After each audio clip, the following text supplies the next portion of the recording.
कामदा एकादशी महात्म्य। भगवान कृष्ण बोले, हे युधिष्ठिर, चैत्र मास के शुक्ल पक्ष की एकादशी का नाम कामदा है।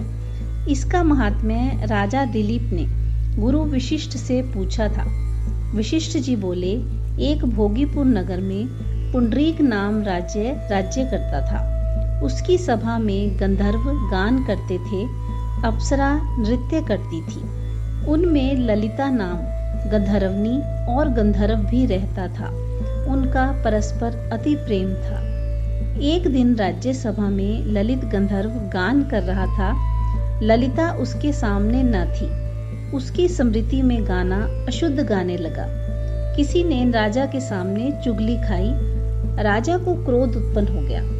ललित को बुलाकर कहा, तुमने मेरी सभा में स्त्री की स्मृति पर अशुद्ध गाना गाया है, इस कारण मैं तुम्हें श्राप देता हूँ। तू राक्षस बनकर कर्म का फल भोग।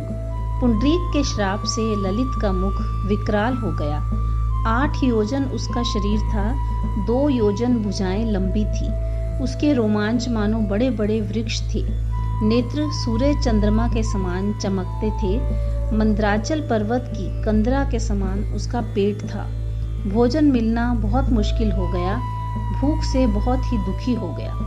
उसकी स्त्री ने सुना तो वह भी वन में उसके पीछे पीछे विचरने लगी। उस वन में एक श्रृंगी ऋषि का आश्रम था। ललिता ने मुनि की शरण में जाकर पति के उद्धार का उपाय पूछा। मुनि बोले, कामदा एकादशी का विधि सहित व्रत करके पति के अर्पण उसका फल कर दो, निश्चय ही वह स्वर्ग को प्राप्त करेगा। अतः ललिता ने कामदा एकादशी व्रत का रात्रि को जागरण किया, दीप जलाए, प्रभु के गुण गाए, प्रातः ब्राह्मणों को दक्षिणा देकर भोजन खिलाया।